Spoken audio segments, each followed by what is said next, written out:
রজব এবং রমজানের মাঝে একটি গুরুত্বপূর্ণ মাস শাবান। এক ফলে মানুষ তা থেকে বেখিয়াল থাকে। পৃথিবীর মানুষ শুনে রেখো, তুরাজুল আমল ইলা রাব্বিল আলামিন, বাৎসরিক রিপোর্ট পেশ করা হয় শাবান মাসে। দুনিয়ার মানুষ শুনে রাখুন, পৃথিবীতে মানুষের পাপ নেকি বছরে একটাই মাসে পেশ করা হয়, তা হলো শাবান মাস। তাহলে সাপ্তাহিক রিপোর্ট বৃহস্পতিবার সোমবার আল্লাহ রাসূল স্পষ্ট করেছেন, রেখে গেছেন। আর রাসূল সাল্লাল্লাহু আলাইহি ওয়াসাল্লাম বলেছেন বাৎসরিক রিপোর্ট পেশ করা হয় শাবান মাসে। তিনি দিন নির্ধারণ করেননি, তিনি রিপোর্ট ধরার জন্য বেশি বেশি সিয়াম থাকতেন। কিভাবে ভারত বাংলাদেশ পাকিস্তানের আলে ওলামা জেনে নিল সেদিন 15ই শাবান। তাই তারা কলকারখানা, অফিস আদালত, কোর্ট কাছারি, শিক্ষা প্রতিষ্ঠান বন্ধ করে রাতে গোসল করে দিনে সিয়াম থাকছে। একবারে নগদ মিথ্যা, ডাহা মিথ্যা। এখান থেকে ফিরে আসতেই হবে, যে কোনো মূল্যে ফিরে আসতে হবে। শাবান 15 শাবানে যা হাদিস আছে সব জাল। 15 হাদিসের মানুষের রুজি বন্টন, 15 শাবানে মানুষের রুজি বন্টন হবে কেন? আল্লাহ বলছেন লাইলাতুল কদরে রুজি বন্টন হয়, আল্লাহর নবী বলছেন লাইলাতুল কদরে রুজি বন্টন হয়। কিভাবে সেটা 15 শাবান হয়ে গেল? হয় কি করে?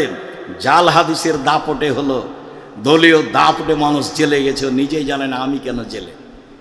জজ জানে না ঘটনা কি, উকিল জানে না ঘটনা কি, সাক্ষী জানে না ঘটনা কি। সাক্ষীকে 1 লক্ষ টাকা দিয়েছে, বলেছে জজের সামনে তুই বলবি আমি 2 চোখে মারতে দেখেছি। তো সেদিন ছিল না যার নাম বলছে।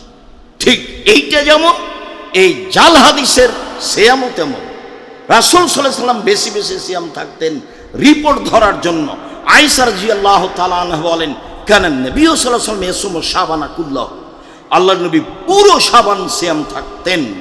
উম্মু সালমা রাদিয়াল্লাহু তাআলা আনহা বলেন, লা ইয়াসুমু শাহরাইনি মুতাতাবিআইনি ইল্লা শাবান রমাজান, আল্লাহর নবী পরস্পর 2 মাস সিয়াম থাকতেন না, তবে শাবান রমাজান। উম্মু সালমা রাদিয়াল্লাহু তাআলা আনহা বলেন, রাসূল সাল্লাল্লাহু আলাইহি ওয়াসাল্লাম পরস্পর 2 মাস সিয়াম থাকতেন না, তবে শাবান ও রমাজান, মানে বেশি বেশি সিয়াম থাকতেন শাবান মাসে রিপোর্ট ধরার জন্য। আশা যে অবশ্যই কথাটি বুঝেছেন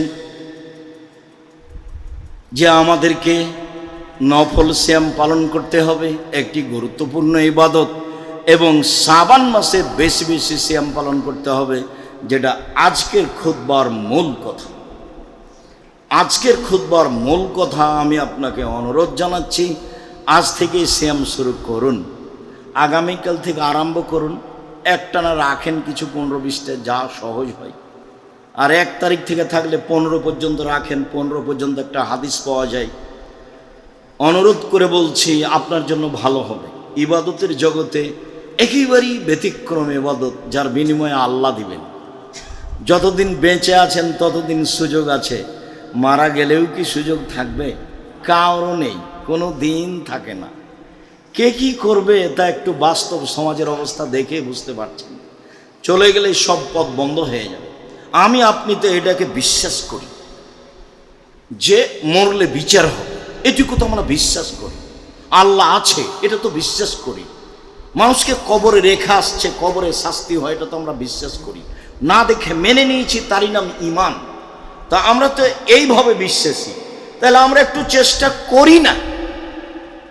যারা বলছে কিছুই না তারা চুপচাপ থাকতে পারে, কিন্তু আমি আর আপনি তো এভাবে বিশ্বাস করি না। আমরা তো একবারে অন্তর থেকে বিশ্বাস করি যে আল্লাহ একজন আছেন, তার কোনো শরীক নাই। মানুষের জীবন আছে, মানুষের মরণ আছে, মানুষের কবর আছে, মানুষের জাহান্নাম আছে, মানুষের জান্নাত আছে, বিচারের মাঠ আছে।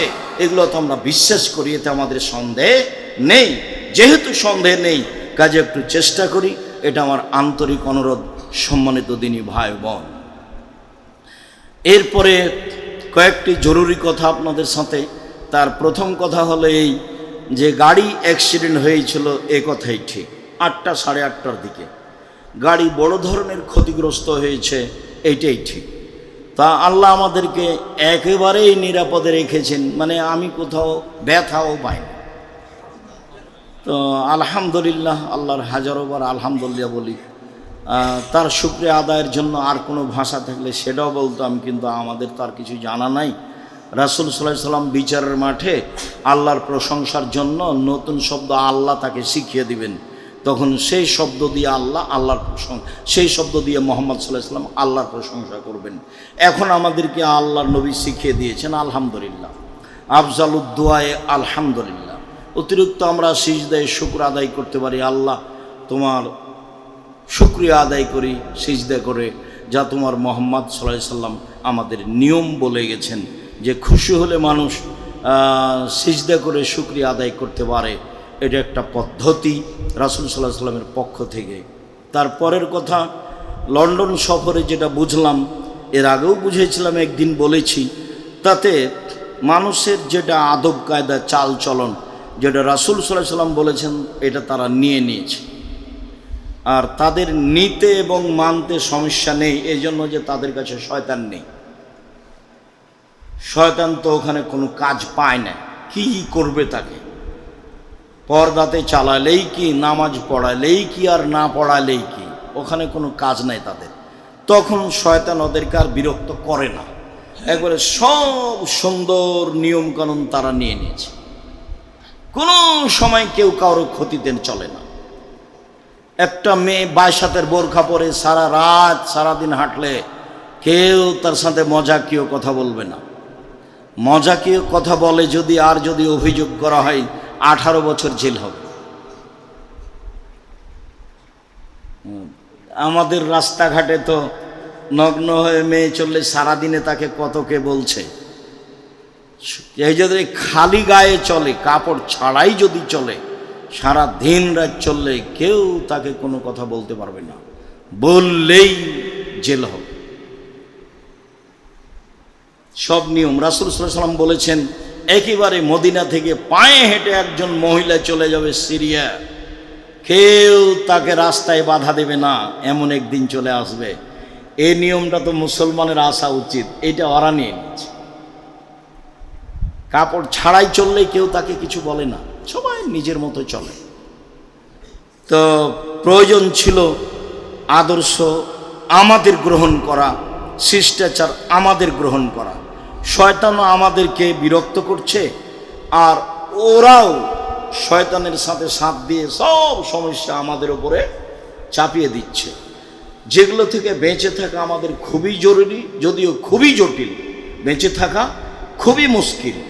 সুদ হোক, অন্যায় হোক, নির্বাচন হোক, যত কিছু আছে, মোবাইল হোক, এইটাই কি আর কম ফেতনা? মোবাইলই কি কম ফেতনা?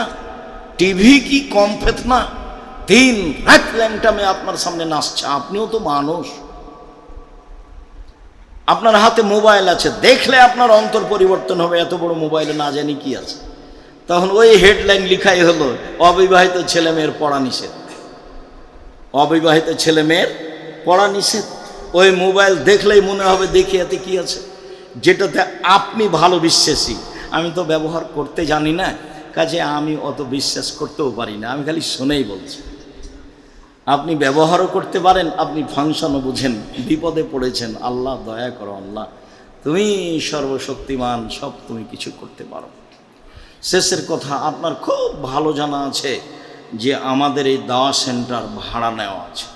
আমি না থাকলে একটু দান খারাত করা ভুলে যান মনে হয়, অনেক টাকা লাগে। সে যেটাই হোক, দান তো ভিন্ন ধরনের ইবাদত, অনেক শক্তিশালী। আপনাকে আমি অনুরোধ করি, যখনই দাওয়া সেন্টারে আসবেন তখন 200 টাকা, 500 টাকা, 50 টাকা হাতে করে আসবেন। 1 সপ্তাহ যাওয়ার ভাববেন জামিয়া সালাফে 10টা টাকা, 50 টাকা দিব।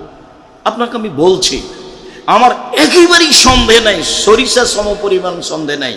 আমি আব্দুর রাজ্জাক বিন ইউসুফ, আমার অন্তর বলে না কোনো সময় যে এক পদক্ষেপ আমি আমার নিজের স্বার্থে চলি, এটা আমার অন্তর কোনো সময় বলে না। এবং আমার বলে না অন্তর কোনো সময় যে আমি ধর্মের নামে জাতিকে ফাঁকি দিয়েছি, বরং আমার উল্টা এটাই অন্তরে যাচ্ছে সব সময়, ইবাদত করে যদি আমি বিচারের মাঠে টিকতে না পারি, তা আপনি যে ইবাদত করছেন সেটার আমি অংশ পাবো ইনশাল্লাহ, সেটা দিয়ে আমি টিকে যাব ইনশাল্লাহ। এটা আমার দৃঢ়তা কাজ করে।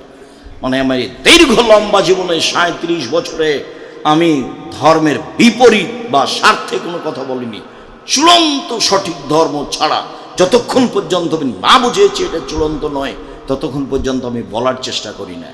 মর্মে আপনাকে আমি বলছি, সত্যই এদেশে কোরআন হাদিস শিক্ষার একটা বিশাল মাধ্যম জামিয়া সালাফিয়া, বিশাল মাধ্যম, বিশাল বড় তার এরিয়া ক্ষেত্র, বিশাল তার ব্যবস্থাপনা, যেখানে শিরক নাই, বিদাত নেই, দল নেই, সংগঠন নেই, হিংসা নেই। আপনি এর কোনো চিহ্ন দেখতে পাবেন না, চিহ্ন থাকলেও থাকতে পারবে না ওখানে। তার নাম জামিয়া সালাফিয়া। আপনি এক সপ্তাহ চেষ্টা করবেন 200 টাকা হাতে করে যাওয়ার, 50 টাকা হাতে করে যাওয়ার। আপনি আমার দিনী ভাই, আমি আপনাকে, আপনার জন্য আমি মন খুলে আল্লাহকে বলি, যখন আমার বলার সময় আসে তখন বলি, আল্লাহ মানুষের দাবি দেওয়া তুমি পূর্ণ করে দাও। আর জামিয়া সালাফিয়াকে যারা সহযোগিতা করেছে তোমাকে ভালোবেসে, তুমি তার প্রতিদান তুমি দিয়ে দাও। আমি সাধারণ মানুষ, আমি আর কি করতে পারি? তুমি দিয়ে দাও, তুমি পারো, তুমি সর্বশক্তিমান, তোমাকে আমি এভাবে বিশ্বাস করি।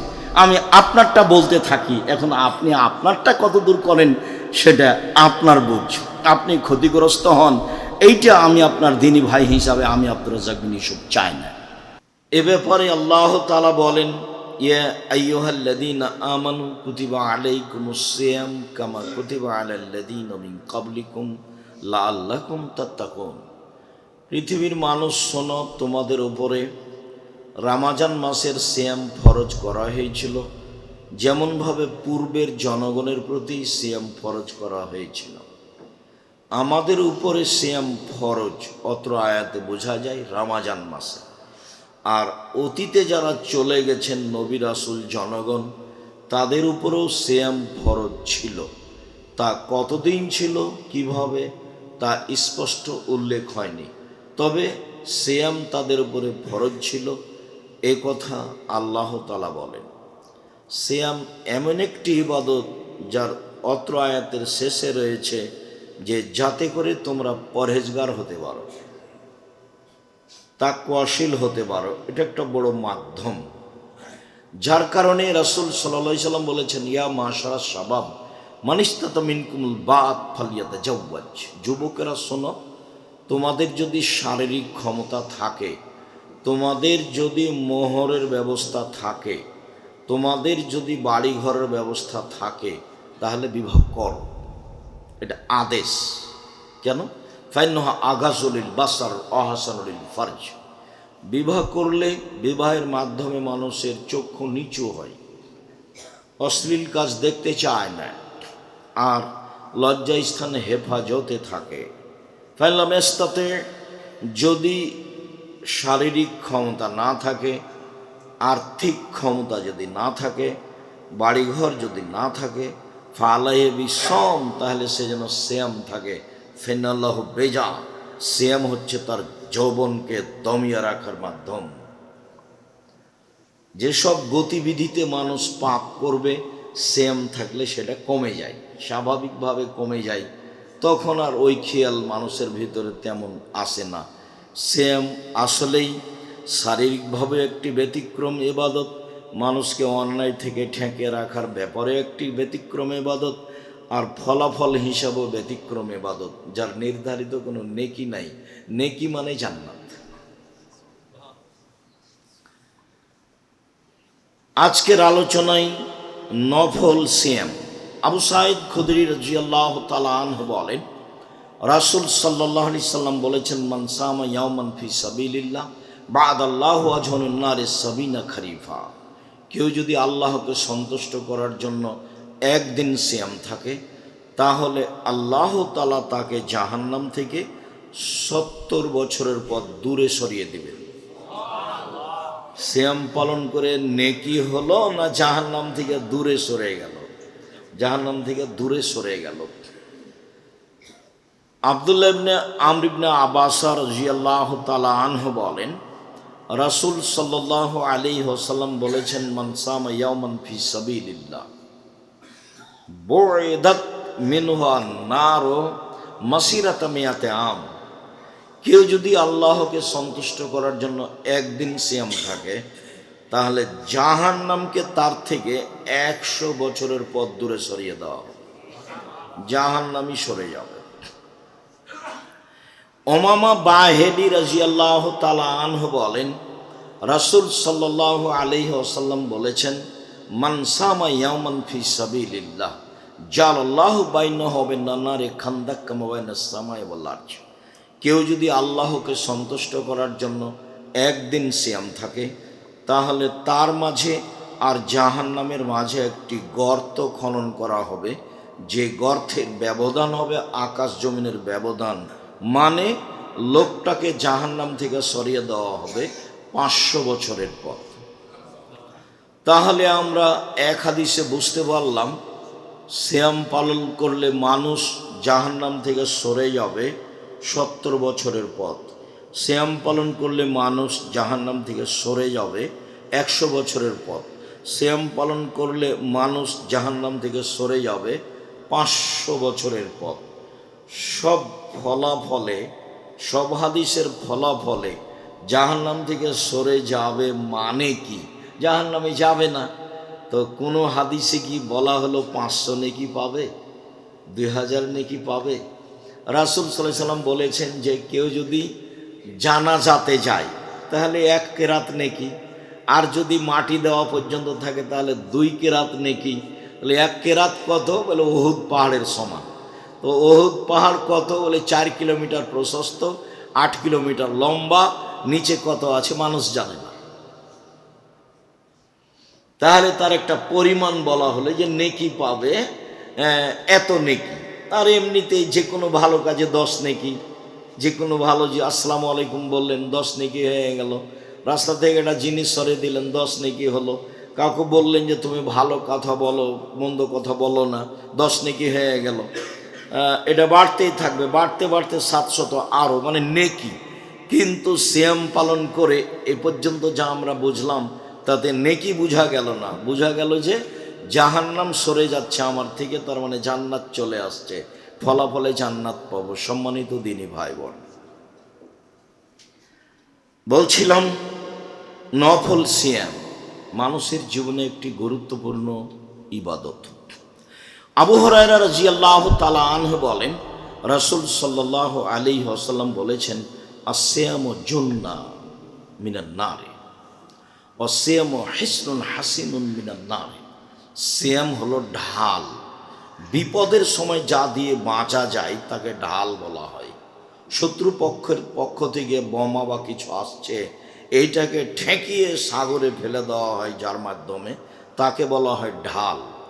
যা দিয়ে বিপদ আপদ থেকে বাঁচা যায়, যা দিয়ে আপনার তীর থেকে বাঁচা যায়, গুলি থেকে বাঁচা যায়, তার নাম ঢাল। রাসূল সাল্লাল্লাহু আলাইহি সাল্লাম বললেন সিয়াম হলো ঢাল। তারপরে তিনি বললেন যে সিয়াম হলো হিসনুন হাসিনুন মিনান নার, জাহান্নাম থেকে বাঁচার একটা শক্ত সুদৃঢ় দুর্গ, যা ভেদ করে মানুষ ভিতরে যেতে পারবে না। সিয়াম হলো দুর্ভেদ্য দুর্গ, সিয়াম হচ্ছে দুর্ভেদ্য দুর্গ, যা ভেদ করে মানুষ ভিতরে যেতে পারবে না, তার নাম হলো সিয়াম। তো এটি কি হবে? নার, জাহান্নাম থেকে এটা হবে দুর্গ, জাহান্নামের ভিতরে আর ঢুকতে পারবে না, মানে আসতে পারবে না, ও তো সরে গেছে। এইভাবে মুহাম্মদ সাল্লাল্লাহু আলাইহি সাল্লাম বলেন নফল সিয়ামের কথা। আব্দুল্লাহ ইবনে উমর বলেন, রাসূল সাল্লাল্লাহু আলাইহি ওয়াসাল্লাম একদা বললেন, পৃথিবীর মানুষ শোনো, আসসিয়ামু ওয়াল কোরআন ইয়াশফাআনি লিল আবদি ইয়াওমাল কিয়ামা। কোরআন এবং সিয়াম বিচারের মাঠে মানুষের পক্ষে কথা বলবে।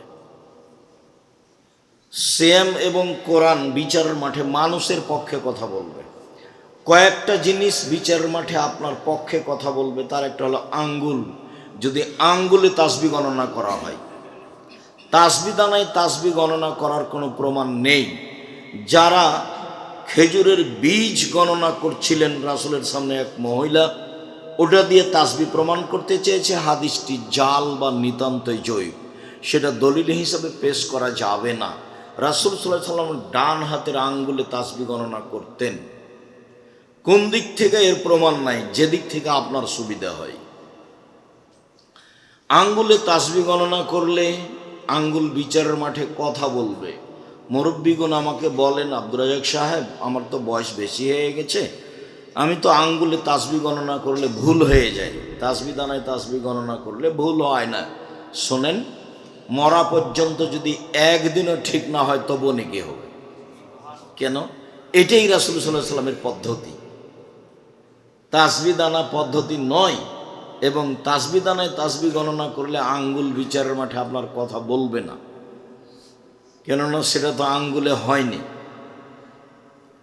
সম্মানিত দিনী ভাই বোন, বিচারের মাঠে কালো পাথর হাজরে আসওয়াদ আপনার পক্ষে কথা বলবে, যদি টাকা বৈধ হয় হজের। তাহলে যদি হজের টাকা বৈধ হয় তাহলে আপনার কালো পাথর বিচারের মাঠে কথা বলবে। বিচারের মাঠে কথা বলবে কোরআন আপনার সপক্ষে। সূরা বাকারা, সূরা আল ইমরান, বিশেষভাবে সূরা মুলক, যতক্ষণ পর্যন্ত তর্কে আপনাকে জয়ী করে জান্নাতে না দেওয়া হয়েছে ততক্ষণ পর্যন্ত সূরা মুলক আপনার পাশ থেকে সরবে না, খুব শক্তভাবে দাঁড়াবে আপনার পক্ষে। রাতে সূরা মুলক পড়তে অভ্যাসী হবেন অবশ্যই। মুখখান বন্ধ করে চুপটি করে দিন কাটায়েন না। এই খেল তামাশা, দল সংগঠন, মারামারি, ঝামেলা হামেলা, কে আসলো কে গেল, এই নিয়ে সময় কাটিয়ে জীবনটা 16 আনাই মিছে। মুখটা একটু ব্যবহার করবেন তাসবিহ তাহলিলে। রাসূল সাল্লাল্লাহু আলাইহি সাল্লামকে জিজ্ঞাসা করা হলো, সবচেয়ে উত্তম সম্পদ কোনটি যার জাকাত লাগে না? বলেন তো আল্লাহ নবী, সবচেয়ে উত্তম সম্পদ কোনটি যার জাকাত লাগে না?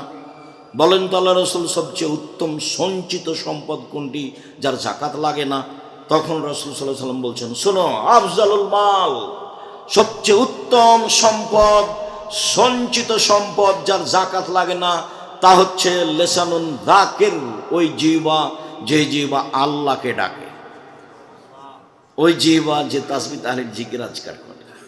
2, কালবুন শাকির, ওই অন্তর সঞ্চিত সম্পদ জাকাত লাগে না যে অন্তর অল্পতেই খুশি, যা হয়েছে আলহামদুলিল্লাহ, হ্যাঁ এই কারণে হলো না, এই তোর কারণে হলো না, এই ঝামেলার কারণে হলো না, এগুলো কথা নয়, যা হয়েছে আলহামদুলিল্লাহ।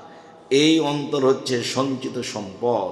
3, জাওজাতুন তুইনহু আলা দীনিহি, ওই স্ত্রী যে তার স্বামীকে দিনের উপরে সহযোগিতা করতে পারে, সে হলো সঞ্চিত সম্পদ যার জাকাত লাগে না। বউকে চাকরি করতে দিলে এখানে সেখানে পাঠালে সব হারিয়ে যাবে। চাঁপাই নবাবগঞ্জের ভাষাতে আমও গেল, ছালাও গেল, কাঁদতে কাঁদতে 2 চোখও গেল। বাড়িতে রাখেন, নিরাপদে রাখেন, হেফাজতে রাখেন, নিজে যা পয়সা উপার্জন করছেন এটা দিয়ে আল্লাহর উপরে সন্তুষ্ট হন। স্ত্রীর সাথে পরামর্শ করে ভালো করে সুন্দর করে সংসার চালাতে শিখেন। 10,000 টাকায় সংসার চলবে ইনশাল্লাহ। আলিকতে সাদুল বিশুল মাইশা, রাসূল সাল্লাল্লাহু আলাইহি সাল্লাম বলেছেন, মধ্যম পন্থায় খরচ করা অর্ধেক জীবিকা নির্বাহ। আমি মাসে 10,000 টাকা ইনকাম করি, আমার খরচের একটা মধ্যম পন্থা থাকবে, এ কথা মুহাম্মদ সাল্লাল্লাহু আলাইহি সাল্লাম বলেন। আমি মাসে 10 লক্ষ টাকা ইনকাম করি, আমার এই 10 লক্ষ টাকার খরচের একটা মধ্যম পন্থা থাকবে, তার নাম অর্ধেক জীবিকা নির্বাহ। হিসাব বিবেচনা করে খরচ করার নাম অর্ধেক জীবিকা নির্বাহ। নিজে উপার্জন করেন, করতে শিখেন এবং সে দিয়ে নিজেকে সন্তুষ্ট রাখেন। স্ত্রীকে বোঝানোর চেষ্টা করেন, স্ত্রীকে সঞ্চিত সম্পদ মনে করেন যাতে জাকাত লাগে না। আল্লাহ তাআলা বলছেন, ওয়াজআলনা বাইনাকুম মাওয়াদ্দাতা রাহমা, আমি স্বামী স্ত্রী তোমাদের মাঝে ভালোবাসা সৃষ্টি করে দিয়েছি। কথায় কথায় তর্ক, কথায় কথায় ঝামেলা, নেই অভিযোগের শেষ, নাই অভিমানের শেষ, নাই প্রতিবাদের শেষ। যখন অভিযোগের শেষ থাকে না, প্রতিবাদের শেষ থাকে না, তখন শয়তান খালি সারা রাত তাকে বলে, আরো অভিযোগ কর, আরো অভিযোগ কর, আরো প্রতিবাদ কর, একবারে বলবে যে তোর শান্তি থাকবো না, যা। সকালবেলাতে ইবলিশ বহু শয়তান ছেড়ে দেয়, এই তোরা মানুষকে পাপী কর। বিকালে আসে, তখন বলে, এই তুই কি করেছিস? বলে, আমি একজনকে জেনা করিয়েছি, যাক এটা কোনো কাজই হয়নি। এই তুই কি করেছিস? আমি একজনকে সালাত আদায় করতে দিই, না এটা কোনো কাজ হয়নি। এই তুই কি করেছিস? আমি একটা মানুষকে হত্যা করেছি, এটাও কোনো কাজ হয়নি। এই তুই কি করেছিস? আমি স্বামী স্ত্রীর মধ্যে গন্ডগোল লাগিয়ে দিয়েছি। যেমন বলে গন্ডগোল লাগিয়ে দিয়েছি, তেমনি ইবলিস তার চেয়ার থেকে উঠে লাফ দিয়ে উঠে সেই শয়তানকে বুকে জড়িয়ে ধরে বলে, তুই একটা কাজ করেছিস। এই কথা মুহাম্মদ সাল্লাল্লাহু আলাইহি সাল্লাম বলেন। তো এমন ভাবে রাখবেন যার কোনো আপত্তি নাই, অভিযোগ নাই, অভিমান নাই, কিছু নাই, কোনো পথই নাই। ভাবতে দিবেন কম, না হলেও বলবে আগে ইস্টাবলিশড হতে হবে, ইস্টাবলিশড হতে হবে। তার মানে সবই গেছে। যেভাবে রাসূল বলেছেন সেভাবে রাখেন।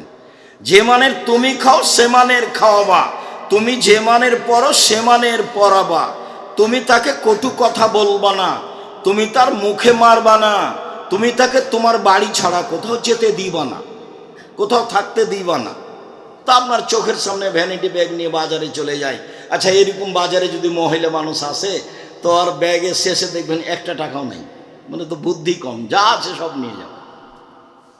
তো ও কেন বাজারে? এ কথা তো আমি বলিনি, তার বুদ্ধি কম। আল্লাহর নবী বলেছেন, আল্লাহ বলেছেন, নারী এমন জাতি যারা পুরুষের সাথে প্রতিবাদে টিকতে পারে না, ওদেরকে দুর্বল করে সৃষ্টি করা হয়েছে। এই কথা আল্লাহ বলছে। মুহাম্মদ সাল্লাল্লাহু আলাইহি সাল্লাম বলছেন ওদের বুদ্ধি কম। আমি বলিনি, হাদিস বুখারী মুসলিম। তাকে নিয়ে আপনি সমাজে কি করে দাঁড় করাতে চান? সে আবার কি করে ব্যাংকের ম্যানেজার হতে পারে, সমাজের সেবক হতে পারে কিভাবে? এটা হয় কি করে? এটা হচ্ছে আপনার কাপুরুষতা, এটা আপনার ফাইজলামি ধর্মের সাথে ভুল হিসাব। আপনি আপনার ছেলেকে মেয়েকে বলেছেন আমার ছেলে মেয়ের মেধা ভালো, আমার ছেলে মেয়ে গোল্ডেন পেয়েছে, বড় ডাক্তার। দিন রাত আপনাকে বলছি, কে বলেছে ডাক্তার? ও তো জীবন 16 আনাই মিছে। ও তো ওই কোম্পানির ওষুধ লিখে যে কোম্পানি তাকে টাকা দিয়েছে। আপনাকে আমি বলিনি যে আপনার জীবনটা 16 আনাই মিছে? ছেলে মেয়ে মানুষ করবেন জাতির জন্য, মেয়ে মানুষ করবেন পরিবারের জন্য। সে স্বামী সংসারে সুখী হবে, বাচ্চা লালন পালন করবে, সে স্বামীকে মূল্যায়ন করবে, বাচ্চাকে মূল্যায়ন করবে। জাবের রাদিয়াল্লাহু তাআলা আনহু বলেন, আল্লাহর নবী আপনি বললেন এই কথা ঠিক, তবে আমি বেশি বয়সের মেয়ে বিবাহ করেছি 4টা কারণে। আল্লাহ নবী শোনেন, আমি বেশি বয়সের মেয়ে তালাকপ্রাপ্ত মেয়ে বিবাহ করেছি 4টা কারণে। আমার আব্বা উহুদের যুদ্ধে শহীদ হয়েছেন, 9 জন মেয়ে রেখে 9 জন। আমার 9 জন বোন আছে। আমি বেশি বয়সের মহিলা তালাকপ্রাপ্ত মেয়ে বিবাহ করেছিলে তুয়াল্লে মাহুন্না, যাতে করে আমার বোনদেরকে বিদ্যা শিখাতে পারে, তার নাম মা। 2 বলে তুয়াদ্দে বাহুন্না, যাতে করে আমার স্ত্রী আমার বোনদেরকে শিষ্টাচার শিখাতে পারে, তার নাম মা। এই যে চোখের সামনে উঠে আসছেন আর ল্যাংটা হয়ে চলে আসছে মুখে পিসা পায়খানা লাগিয়ে আর ভ্যানিটি ব্যাগ ঘাড়ে করে, এটাই কি শিষ্টাচার? প্যান্ট পরে ঘুরে বেড়াচ্ছে, এটাই কি শিষ্টাচার? নখে নেইল পলিশ দিয়ে ঘুরে বেড়াচ্ছে, এটাই কি শিষ্টাচার? বড় বড় নখ করে ঘুরে বেড়াচ্ছে, এটাই কি শিষ্টাচার? আর দিন রাত এখানে সেখানে আড্ডা পিটছে, পুরুষের সাথে জেনা করছে, এটাই কি শিষ্টাচার? শিষ্টাচার কাকে বলে? রাসূল সাল্লাল্লাহু আলাইহি সাল্লামের সামনে বলছেন আমার স্ত্রী আমার বোনদেরকে শিষ্টাচার শেখাবে। বলে তুরাজ্জালাহুন্না, আমার স্ত্রী আমার বোনদেরকে পরিপাটি করে সাজগোজ করে গোছিয়ে রাখবে, মাথায় চিরুনি দিয়ে বাচ্চাকে কন্ট্রোল করবে, বাচ্চাকে সাজগোজ করে রাখবে। আমি এ কথা বলিনি, এ কথা মুহাম্মদ সাল্লাল্লাহু আলাইহি সাল্লাম বলেন। হাদিস বুখারী মুসলিম।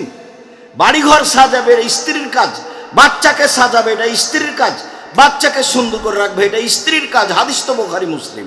আর কারো কাছে দিন ধর্ম নিয়ম নীতি ধার করতে যেতে হবে? কারো কাছে যেতে হবে না। 4 আমি বেশি বয়সের মহিলা তালাকপ্রাপ্ত মেয়ে বিবাহ করেছি। কেন? যাতে করে আমার বোনদেরকে পাহারা দিতে পারে। পাহারা দাও, সময়ের উপরে কথা।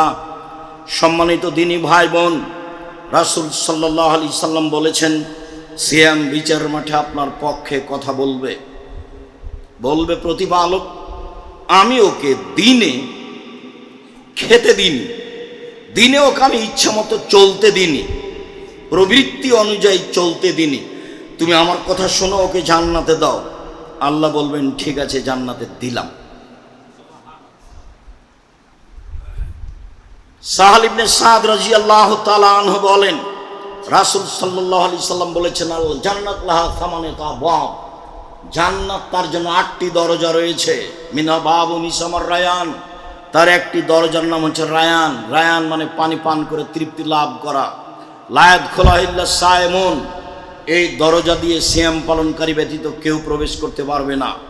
এই যা দাখাল আখিরুহুম উগলিকা, শেষ ব্যক্তি ঢুকে গেলে দরজা বন্ধ করা হবে। এমন ইবাদত আর কোনো ইবাদত নেই। বিচারের মাঠে যখন মানুষ জান্নাতে ঢুকবে তখন 8টি দরজা থেকে ফেরেশতারা স্বাগতম জানাবে, আসেন আসেন। যারা সিয়াম পালন করেছেন এই দরজা দিয়ে আসেন, আসেন। যারা হজ করেছেন এই দরজা দিয়ে আসেন, যারা সলাত আদায় করেছেন এই দরজা দিয়ে আসেন, যারা দান করেছেন এই দরজা দিয়ে আসেন। সুযোগ বুঝে আবু বকর সিদ্দিক রাদিয়াল্লাহু তাআলা আনহু বললেন, আল্লাহ নবী বলেন তো এমন কোনো ব্যক্তি হবে যাকে সব দরজা থেকেই ডাকা হবে? রাসূল সাল্লাল্লাহু আলাইহি ওয়াসাল্লাম বলেন, হ্যাঁ তুমি তার মধ্যে। এটাও বলবে, বিশাল ব্যাপার। যেটা মূল কথা বলতে যাচ্ছিলাম সেটা হলো এই, সিয়াম পালনকারীর শেষ ব্যক্তি ঢুকলে দরজা বন্ধ করা হবে, আরও বাকি দরজা খোলা আছে। সিয়াম ব্যতীত এই দরজা দিয়ে কেউ প্রবেশ করতে পারবে না। সিয়াম পালন করে অন্য দরজাতে ঢুকতে পারবে, হজ করে অন্য দরজাতে ঢুকতে পারবে, দান করে অন্য দরজাতে ঢুকতে পারবে। কিন্তু এই দরজা শুধু কাদের জন্য খাস? সিয়াম পালন করে। এ আসলেই ভিন্ন ধরনের ইবাদত। উমামা বাহিলি রাদিয়াল্লাহু তাআলা আনহু বলেন, রাসূল সাল্লাল্লাহু আলাইহি সাল্লামকে একদা তিনি বললেন, আল্লাহর নবী, মুরনি বিআমালিন আমিলতুহু, আল্লাহর নবী আমাকে একটা আমলের কথা বলেন তো যাতে আমি জান্নাতে চলে যাব। তখন রাসূল সাল্লাল্লাহু আলাইহি সাল্লাম বললেন, উমামা আলাইকা বিসসাম ফাইন্নাহু লা ঈদা লাহু, তুমি সিয়াম পালন করো।